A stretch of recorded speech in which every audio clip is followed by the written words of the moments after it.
Hello friends, तो welcome back to my channel smart study lecture में। चलिए friends, आज के इस नए वीडियो में मैं आपको पॉलिटेक्निक प्रवेश परीक्षा 2024 के लिए सबसे महत्वपूर्ण प्रश्नों को बताने वाले हैं जो कि आपके हर साल एंट्रेंस एग्जाम में पूछे जाते हैं। तो यदि फ्रेंड्स आप हमारे चैनल पर नए हो, चैनल को जरूर सब्सक्राइब कर लीजिएगा क्योंकि मैं ऐसे ही इंपॉर्टेंट वीडियो आपके लिए लाता रहता हूँ। देखिए, जो आपका क्वेश्चन नंबर पहला दिया है कि कार्बन परमाणु की प्रकृति होती है। जो आपका कार्बन परमाणु होता है, कार्बन यानी कि जो इसका परमाणु क्रमांक कितना होता है, 6 होता है। तो इसकी जो नेचर होती है वो आपका क्या होता है? तो समतलीय, बी ऑप्शन दिया है समचतुष्फलकीय, और सी ऑप्शन दिया है समतलीय वर्गाकार, और डी ऑप्शन दिया अष्टफलकीय। तो देखिए, जो आपका कार्बन जो होता है फ्रेंड्स, इसका जो आपका इलेक्ट्रॉनिक विन्यास क्या होता है, 2 और 4 होता है। क्या होता है? 2 और 4 होता है। तो यहाँ पे हम जानते हैं कि जो आपका देखिए सेकेंड सेल में कितने इलेक्ट्रॉन होते हैं, यहाँ पे देखिए 4 आता है। लेकिन देखिए के, यल, यम और जो आपका यन होता है, तो इसमें आपका यस होता है, इसमें आपका एसपी होता है। तो देखिए फ्रेंड्स, इसमें आपका एसपीडी और इसमें आपका एसपीडीएफ होता है। तो इसमें आपका तो 2 इलेक्ट्रॉन हो जाता है। इसमें आपका देखिए 2 इलेक्ट्रॉन यस में, या पी में 2 इलेक्ट्रॉन। चूंकि आपके पी में देखिए 3 ऑर्बिटल्स होते हैं, यानी कि 3 कक्षक होते हैं, तो इसमें आपका 2 इलेक्ट्रॉन आता है। बाकी कितने इलेक्ट्रॉन बचते हैं? तो देखिए 1, 2 और 2 यहाँ से, तो 2, 3, 4 इलेक्ट्रॉन बचता है। तो इसलिए इसका जो प्रकृति होता है वो आपका क्या होता है, समचतुष्फलकीय होता है। क्या होता है? समचतुष्फलकीय, यानी कि बी ऑप्शन आपका राइट हो जाता है। अब देखिए फ्रेंड्स, यहाँ पे जो आपका कार्बन होता है इसकी 4 संयोजकता होती है। क्या होता है? 4 संयोजकता होता है। इसलिए जो आपका मेथेन जो होता है ये आपका देखिए CH4 होता है। ठीक है, ऐसे आपका 4 संयोजकता से आपका जुड़ जाता है। तो देखिए फ्रेंड्स, यदि आपका आएगा क्वेश्चन में पूछेगा कि कार्बन परमाणु की प्रकृति होती है, तो आप बता सकते हैं कि समचतुष्फलकीय होती है। अब देखिए क्वेश्चन नंबर दूसरा कि IUPAC पद्धति में यौगिक, यहाँ पर आपका दिया है कि CH3CH3CH3OH का नाम है। तो देखिए ए ऑप्शन दिया है 2 मेथिल प्रोपेनॉल 2, बी ऑप्शन दिया है 2 मेथिल प्रोपेनॉल 1, और सी ऑप्शन दिया है 1 मेथिल प्रोपेनॉल 2, और डी ऑप्शन दिया है मेथिल प्रोपेनॉल 2। तो देखिए फ्रेंड्स, यहाँ पे आपका दे दिया है क्वेश्चन में कि CH3CH3CH3OH। अब देखिए फ्रेंड, जब भी आपका OH समूह आता है, ये आपका क्या होता है फ्रेंड्स, ये आपका देखिए ऑल होता है। इसमें हम क्या जोड़ते हैं? ऑल जोड़ते हैं। एल्कोहल होता है। चूंकि यहाँ पे देखिए फ्रेंड्स, आपका कार्बन कितना है, 1, 2, 3। जब इसका नंबरिंग करेंगे 1, 2 और 3 हो जाएगा। तो देखिए दूसरे नंबर पर आपका क्या लगा है, OH समूह लगाया है, और 1, 2, 3 कार्बन को हम क्या बोलते हैं? प्रोप बोलते हैं।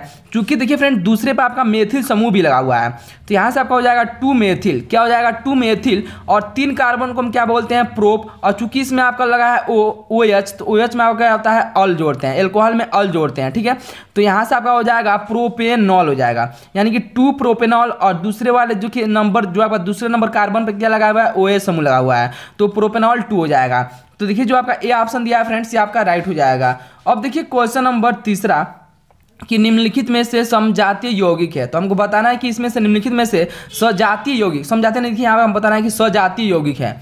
तो ए ऑप्शन दिया है CH4, और यहाँ पे दिया है C3H4, बी ऑप्शन दिया है CH3OH सिंगल बॉन्ड। यहाँ पे देखिए आपका क्या दिया है फ्रेंड्स, कामा CH3CH2OH, यानी कि आपका मेथिल अल्कोहल होता है या आपका एथिल अल्कोहल होता है। उसके बाद से सी ऑप्शन दिया है CH3CH3, यानी कि आपका क्या हो जाएगा? एथेन। उसके बाद से आपका C2H4 क्या होता है? एथिलीन। और डी ऑप्शन दिया है C2H2 एसिटिलीन, और C3H6 दिया है। ठीक है, तो देखिए फ्रेंड्स, यहाँ पे हमको बताना है कि सजातीय यौगिक है। तो सजातीय यौगिक में देखिए क्या होता है, या तो आपका सेम फंक्शनल ग्रुप होगा, या तो आपका सेम एल्केन का आपका कोई यौगिक होगा। यानी कि मान लीजिए आपका मेथेन दिया है CH4, तो यदि हम यहाँ पे यदि हम एथेन लेंगे C2H6, दोनों में आपका क्या दिया है? CH3 समूह आपका सेम हो जाएगा। ठीक है, अब देखिए फ्रेंड्स, यहाँ पे आपका दिया है कि निम्नलिखित में से सजातीय यौगिक है। तो देखिए जो आपका मेथिल अल्कोहल दिया है CH3OH और CH3CH2OH, यानी कि जो आपका बी ऑप्शन दिया है फ्रेंड्स, ये आपका राइट हो जाएगा, क्योंकि दोनों में आपका OH समूह दिया है। यदि हम यहाँ पे देखेंगे मेथेन दिया है और CH3, और यहाँ पे आपका 4 दिया है। चूंकि हम जानते हैं आपका मेथेन जो होता है एल्केन समूह का सदस्य होता है, और यहाँ पे जब 3 रखेंगे तो यहाँ पे आपका कितना हो जाएगा फ्रेंड? देखिए इसका 2 गुना का, इसमें हम 2 ऐड करते हैं, तो यहाँ से हो जाता है जो आपका फार्मूला होता है CnH2n प्लस का 2 होता है एल्केन का। तो यहाँ पर जब 3 रखेंगे तो यहाँ पर 2 दूनी 6, 2 कितना हो जाएगा? 8, यानी कि प्रोपेन हो जाएगा C3H8। चूंकि यहाँ पर आपका C3H4 दिया है, तो ये आपका नहीं हो सकता है सजातीय यौगिक, इसलिए जो आपका बी ऑप्शन दिया है फ्रेंड्स, ये आपका राइट हो जाएगा। अब देखिए क्वेश्चन नंबर 4 कि कार्बनिक यौगिक में कार्बन की संयोजकता है। तो ए ऑप्शन दिया 1, बी ऑप्शन दिया 2, सी ऑप्शन दिया 3, डी ऑप्शन दिया 4। तो देखिए फ्रेंड, जो आपका क्वेश्चन नंबर जो आपका पहला मैंने आपको बताया है, यहाँ पर आप देख सकते हैं कि कार्बन जो दिया है, कार्बन का जो आपका संयोजकता कितना होता है? 4 होता है। कितना होता है? 4 होता है। तो कार्बनिक यौगिक में कार्बन की संयोजकता कितनी होती है? 4 होती है। डी ऑप्शन आपका राइट हो जाएगा। अब देखिए क्वेश्चन नंबर 5 एल्केन यौगिकों में कार्बन की दो संयोजकताओं के बीच का कोण है लगभग। तो देखिए ए ऑप्शन दिया 180 डिग्री, बी ऑप्शन दिया 120 और यहाँ पे देखिए जो आपका सी ऑप्शन दिया 109 और डी ऑप्शन दिया 90 डिग्री। तो देखिए जो आपका क्वेश्चन नंबर जो आपका 5वां दिया है फ्रेंड्स, इसका राइट आंसर हो जाएगा 109 डिग्री का कोण होता है। कितना होता है? 109 डिग्री लगभग।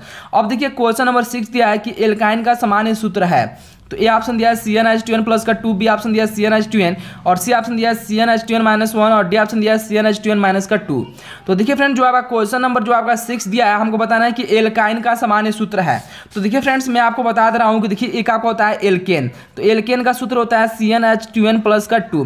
उसके बाद से एल्किन होता है तो इसका फार्मूला होता है CnH2n और एल्काइन का क्या होता है CnH2n माइनस का 2। अब देखिए इसको याद करने का एक ट्रिक होता है और वो ट्रिक क्या होता है कि देखिए 2 सटा के 2 हटा के 2 घटा के, यानी कि यदि हम इसमें 2 यानी कि जो आपका मान लीजिए CnH2n है, इसमें 2 को सटा दीजिए, 2 सटाकर उसके बाद से 2 को हटा दीजिए। इस 2 को हटा देंगे तो CnH2n बच जाएगा। उसके बाद से 2 को घटाकर यदि इसमें 2 घटाएंगे तो आपका एल्काइन हो जाएगा, यानी कि एल्केन एल्किन एल्काइन हो गया। तो एल्काइन का फार्मूला क्या हो जाएगा CnH2n माइनस का 2, यानी कि जो आपका डी ऑप्शन दिया है आपका राइट हो जाएगा। अब देखिए क्वेश्चन नंबर 7वां कि एथिलीन का अणु सूत्र है। तो हमको बताना है कि एथिलीन का अणु सूत्र है। तो ए ऑप्शन दिया है C2H6, बी ऑप्शन दिया है C2H4, सी ऑप्शन दिया है C2H2 और डी ऑप्शन दिया है CH3। अब देखिए फ्रेंड्स यहाँ पे आपका एल्केन एल्किन, तो एल्किन का फार्मूला होता है CnH2n। क्या होता है? CnH2n होता है। और हमको बताना है कि एथिलीन का सूत्र होता है। तो एथिलीन का मतलब क्या हो जाता है कि कार्बन की संख्या कितना होना चाहिए? 2 होना चाहिए। यदि हम यहाँ पर 2 रखेंगे तो यहाँ पे n के जगह पर 2 रखेंगे तो 2 हो जाएगा और इंटू में 2 इंटू 2 यानी कि 4, C2H4 हो जाएगा।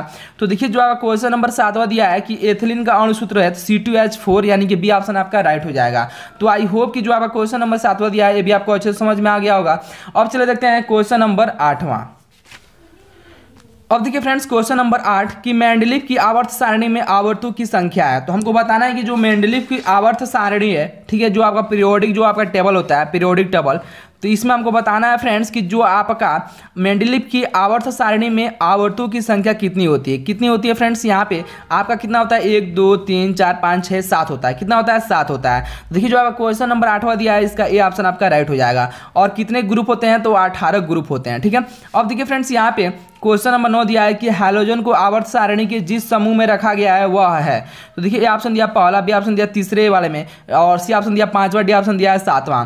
तो हैलोजन समूह के तत्व कौन से होते हैं? देखिए जो आपका फ्लोरीन होता है, क्लोरीन, ब्रोमीन, आयोडीन होते हैं। तो ये आपके क्या होते हैं फ्रेंड्स? ये आपके हैलोजन तत्व के जो आपके एक्स को हम एक्स से प्रदर्शित करते हैं, यानी कि आपके हैलोजन ग्रुप के समूह तत्व होते हैं। तो हैलोजन को आवर्त सारणी के जिस समूह में रखा गया है वह है। तो देखिए जो आपका क्वेश्चन नंबर 9 दिया है इसका डी ऑप्शन आपका राइट हो जाएगा, 7वें ग्रुप में रखा गया है।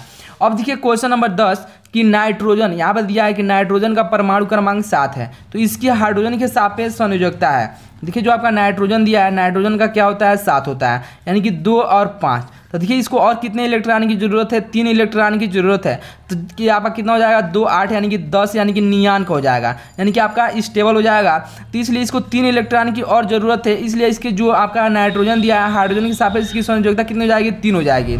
तो देखिए जो आपका क्वेश्चन नंबर 10 दिया है इसका राइट आंसर हो जाएगा सी। अब देखिए क्वेश्चन नंबर 11 कि अष्टक नियम प्रतिपादित करने वाले वैज्ञानिक का नाम है। तो ए ऑप्शन दिया वर्जिलियस, बी ऑप्शन दिया बोरबरी, सी ऑप्शन दिया न्यूलैंड, डी ऑप्शन दिया प्राउट। देखिए जो आपका क्वेश्चन नंबर जो आपका 11 दिया है फ्रेंड्स, इसका राइट आंसर क्या हो जाएगा? तो इसका राइट आंसर हो जाएगा न्यूलैंड। आप पढ़े होंगे न्यूलैंड का अष्टक नियम, तो इसलिए अष्टक नियम प्रतिपादित करने वाला वैज्ञानिक का नाम क्या था? न्यूलैंड। अब देखिए क्वेश्चन नंबर 12 कि निम्न में से कौन सा युग्म एक ही समूह में रखा गया है। तो देखिए आपका क्वेश्चन थोड़ा सा समझने वाला है, ठीक है। तो यहाँ पे देखिए आपका दिया है सोडियम तथा पोटेशियम, बी ऑप्शन दिया है सोडियम तथा बैरियम और सी ऑप्शन दिया है सोडियम तथा पोटेशियम। देखिए फ्रेंड्स यहाँ पे सोडियम तथा पोटेशियम दो बार हो गया है, ठीक है। तो यहाँ पे आप बना लीजिएगा सोडियम तथा मैग्नीशियम, ठीक है। अब देखिए फ्रेंड्स यहाँ पे आपका दिया है डी ऑप्शन सोडियम, यहाँ पे दिया है कार्बन तथा कैल्शियम। तो देखिए फ्रेंड्स हम यहाँ पे जानते हैं कि जो आपका फर्स्ट एक ग्रुप का जो एलिमेंट्स होते हैं हॉल, देखिए इसका जो ट्रिक होता है हॉलिना के रब कस फरियाद। इसके बाद से इसमें होता है बेटा मांगे कार स्कूटर बापराजी, ठीक है। तो देखिए फ्रेंड्स हॉलिना यानी कि सोडियम और पोटेशियम क्या होते हैं? एक ही आपके ग्रुप में होते हैं। तो देखिए यहाँ पर दिया निम्न में से कौन सा युग्म एक ही समूह में रखा गया है, यानी कि एक ही ग्रुप में रखा गया है। तो सोडियम तथा पोटेशियम। तो देखिए जो आपका क्वेश्चन नंबर 12 दिया है इसका सी ऑप्शन आपका राइट हो जाएगा। सोडियम तथा जो पोटेशियम होते हैं वो आपके एक ही समूह में रखे गए हैं। अब देखिए क्वेश्चन नंबर 13 कि परमाणु क्रमांक 17 वाले तत्व का आवर्त सारणी में स्थान है। तो हमको बताना है कि जो आपका परमाणु क्रमांक 17 किसका होता है? क्लोरीन का होता है। किसका होता है? क्लोरीन का। इसका इलेक्ट्रॉनिक विन्यास होता है 287 होता है। ठीक है, तो हमको बताना है कि परमाणु क्रमांक 17 वाले तत्व का आवर्त सारणी में स्थान है। तो देखिए, ए ऑप्शन आपका यहाँ पर दिया है 7वें आवर्त और 7वें वर्ग में, बी ऑप्शन दिया 3rd आवर्त और 7वें वर्ग, और सी ऑप्शन दिया 4th आवर्त और 7वें वर्ग, और डी ऑप्शन दिया 2nd आवर्त और यहाँ पे 6 वर्ग में। तो देखिए, जो आपका क्वेश्चन नंबर जो आपका 13 दिया है फ्रेंड्स, इसका राइट आंसर हो जाएगा 3rd आवर्त और 7th वर्ग में होता है। यानी कि जो आपका परमाणु क्रमांक 17 वाला जो एलिमेंट्स है वो आपका 3rd आवर्त, यहाँ भी जो आपका दिया है 3rd आवर्त यानी 3rd पीरियड और 7th वर्ग में होता है। अब देखिए क्वेश्चन नंबर 14 कि आवर्त सारणी में वर्ग सेकेंड ए के तत्व होते हैं। तो देखिए, ए ऑप्शन दिया प्रबल धात्विक, बी ऑप्शन दिया प्रबल अधात्विक, सी ऑप्शन दिया चतुसंयोजक और डी ऑप्शन दिया है अपचायक। तो देखिए, जो आपका क्वेश्चन नंबर जो आपका 14 दिया है फ्रेंड्स, इसका राइट आंसर हो जाएगा प्रबल धात्विक होते हैं। ये ऑप्शन आपका राइट हो जाएगा।